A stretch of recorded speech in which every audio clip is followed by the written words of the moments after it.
Hey there, curious minds. Welcome back to Zain Facts Channel, your go-to source for unraveling the mysteries of history and science. Today, we're diving into one of the most intriguing artifacts that sparked endless debates about pre-Columbian Trans-Oceanic contact, the Vinland Map. Was it the first map to depict North America, or just an elaborate hoax? Grab your explorer's hat and let's uncover the secrets together. The discovery of the Vinland Map. The Vinland Map surfaced in 1957, creating waves in the historical community. It supposedly depicted parts of the northeastern coast of North America, suggesting that Norse explorers reached these shores long before Columbus. This claim was based on the map's portrayal of Vinland Insula, a term that correlates with the Norse name for North America. The map's parchment has been carbon dated to the 15th century, aligning it with the time of the Council of Basel, which was between 1431 and 1449. The map was allegedly found bound with a medieval text, the Speculum Historiale, and another document, the Historia Tartorum. These bindings suggested a historical context that seemed legitimate.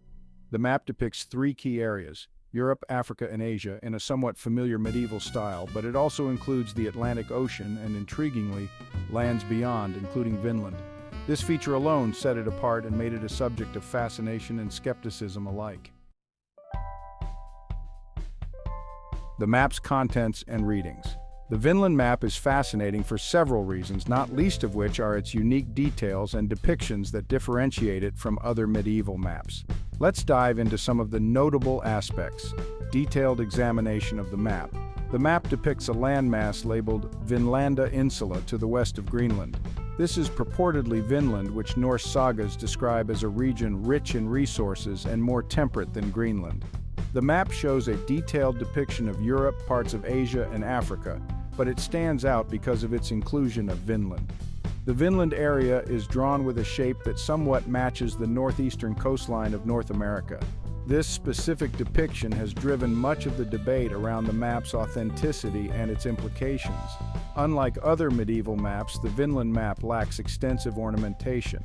It's relatively simple, with its primary focus on the geography it aims to depict, rather than elaborate artistic flourishes. Reading the map.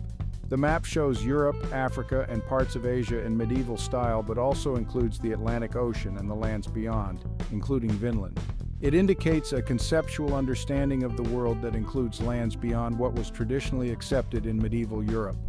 The use of the term Vinland Insula is particularly telling, as it aligns with the Norse accounts of Vinland, a term found in Icelandic sagas.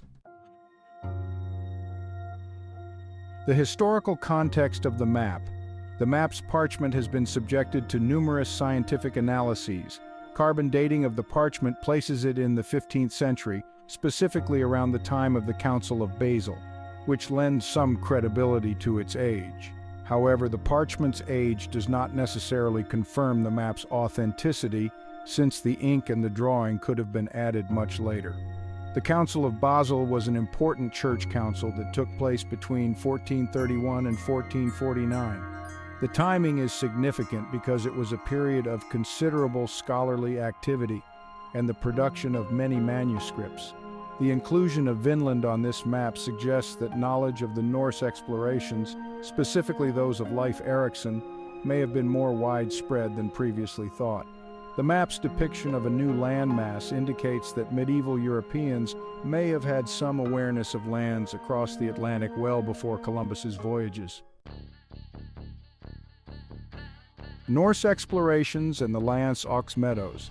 The Norsemen, led by Leif Erikson, are widely recognized as the first Europeans to set foot in North America around 1000 CE.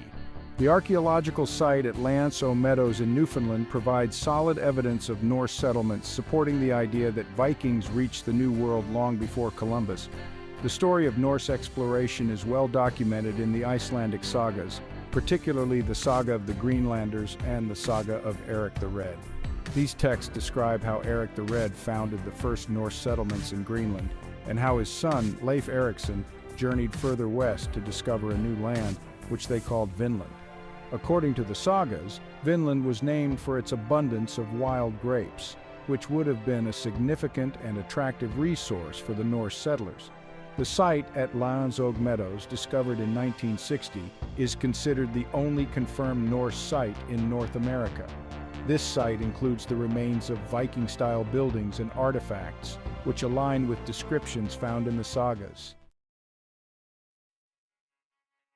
The Landsog Meadows site provides concrete archaeological evidence of Norse presence in North America. This site includes remnants of Norse-style turf buildings, iron smelting furnaces, and various artifacts that have been dated to around 1000 CE. These findings have been instrumental in confirming the historical accuracy of the Icelandic sagas. The site's buildings were constructed using the same methods and materials as those found in Norse Greenland and Iceland, providing strong evidence of a Norse origin. Iron artifacts, including nails and rivets, were found at the site, indicating advanced metalworking skills and the use of iron tools, which were uncommon among the indigenous peoples of the region at that time. Despite its fascinating implications, the Vinland Map's authenticity has been hotly contested. Early examinations of the ink revealed unusual chemical compositions which raised suspicions. Recent studies employing advanced techniques like X-ray fluorescence spectroscopy identified the presence of titanium dioxide in the ink, an ingredient not used in medieval times. Scientific analyses and controversies. The use of titanium dioxide in the ink suggests a 20th century origin, indicating the map is likely a modern forgery. Yale University, which holds the map, conducted extensive analyses that revealed inconsistencies with genuine medieval inks, further debunking the map's authenticity. The map's authenticity debate has been ongoing for decades. Initial excitement about the map's potential significance was tempered by scientific scrutiny. Researchers have used various methods to date both the parchment and the ink. While the parchment itself may be genuinely old, the ink tells a different story. Yale University's Beinecke Rare Book and Manuscript Library has been at the center of the Vinland Map controversy. The university acquired the map in the 1960s, and it has since been a focal point of scholarly investigation and debate. In the early 2000s, a team of researchers used Raman spectroscopy to analyze the map's ink. They found that the ink contained anatase, a crystalline form of titanium dioxide that was not synthesized until the 20th century. Further studies revealed that the map's lines appeared to have been traced over, possibly to make them appear older and more worn, suggesting deliberate manipulation to create an impression of age. The Vinland Map, regardless of its authenticity, highlights the broader question of pre-Columbian trans-oceanic contact. Besides the Norse, there are various theories and evidence suggesting other cultures might have reached the Americas before Columbus.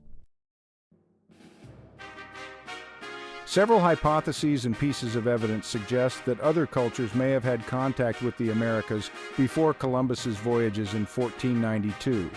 These include theories of transoceanic contact involving the Polynesians, Chinese, and even the ancient Egyptians. Genetic studies show that populations in Polynesia and South America share DNA, indicating possible ancient contact across the Pacific Ocean.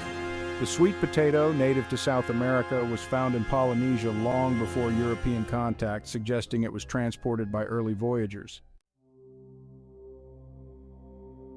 One of the most compelling cases for pre-Columbian contact involves the Polynesians, known for their incredible navigational skills and expansive sea voyages. Polynesian sailors traveled vast distances across the Pacific Ocean, reaching islands thousands of miles apart.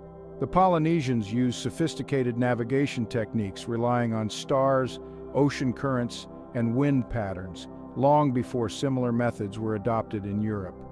In 2020, a genetic study provided evidence that Polynesians and Native Americans made contact around 1200 CE, centuries before Columbus.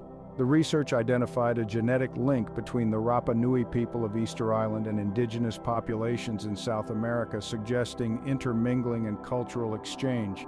This genetic connection indicates that Polynesians could have traveled to South America, bringing back sweet potatoes, which were subsequently cultivated across the Polynesian islands. The theory that Chinese explorers reached the Americas before Columbus is another fascinating possibility. Proponents of this theory often point to the voyages of Admiral Zheng He during the early 15th century. Zheng He's fleet was composed of massive ships, some over 400 feet long, far larger than the ships used by European explorers of the same era.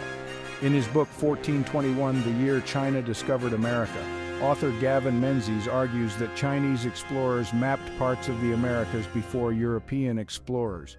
While this theory remains controversial and lacks solid archaeological evidence, it has sparked significant interest and debate. Some historical maps, such as the Piri Reis map, show highly accurate depictions of coastlines that were supposedly unknown to Europeans at the time, fueling speculation about early Chinese cartographic knowledge. Other possible contacts. There are also more speculative theories suggesting that other ancient civilizations, including the Phoenicians and Egyptians, might have reached the Americas. These theories are primarily based on interpretations of cultural similarities and speculative artifacts. Some researchers have proposed that the presence of cocaine and nicotine in ancient Egyptian mummies could indicate transatlantic contact, as these substances are derived from plants native to the Americas. The impact of the Vinland Map on historical understanding. Whether the Vinland Map is authentic or a clever forgery, its discovery has had a profound impact on our understanding of history and the possibilities of ancient exploration. The map has inspired scholars to re-examine the extent of Norse exploration and to consider the broader implications of early transoceanic voyages. Re-evaluating the Norse legacy. The existence of the Vinland Map, even as a contested artifact, has prompted historians to re-evaluate the significance of the Norse voyages to North America. The settlement at L'Anse aux Meadows is now recognized as a crucial piece of evidence confirming that Norse explorers reached the New World long before Columbus. The Norse Greenlanders, facing harsh conditions and limited resources, were driven to explore further afield, leading to the discovery of Vinland. The Norse sagas, once considered more myth than history, have gained renewed respect as valuable historical documents that provide insights into the Viking Age and its expansive exploration. The debates surrounding the Vinland Map have also encouraged further exploration and research into other potential pre-Columbian contacts. Scholars have become more open to considering alternative theories and investigating evidence that might previously have been dismissed. Modern technology, such as satellite imagery and advanced archaeological techniques, is helping researchers uncover new sites and artifacts that could shed light on ancient voyages. Collaborative efforts between historians, archaeologists, geneticists, and other scientists are leading to a more comprehensive understanding of human migration and contact across the globe. The cultural and historical significance. Beyond the academic debates, the Vinland Map holds cultural and historical significance. It has captured the public imagination and sparked widespread interest in the stories of ancient explorers and their journeys into the unknown. Inspiring public interest. The Vinland Map has become a symbol of the enduring human spirit of exploration. It reminds us of the curiosity and bravery of those who ventured beyond the known world, seeking new lands and opportunities. The map has been featured in numerous books, documentaries, and exhibitions, highlighting its impact on popular culture and its role in the ongoing quest to understand our past. The story of the Vinland Map has inspired a new generation of historians and archaeologists to pursue careers in uncovering the mysteries of ancient exploration. Challenging historical narratives. The debates surrounding the Vinland Map also challenge traditional historical narratives, encouraging us to question and reevaluate accepted knowledge. It serves as a reminder that history is not static, but an ever-evolving field shaped by new discoveries and interpretations. The map's controversial nature has led to important discussions about the standards of evidence and the need for rigorous scientific analysis in historical research. It has also highlighted the importance of interdisciplinary approaches, combining historical records, archaeological evidence, and scientific techniques to gain a fuller understanding of the past.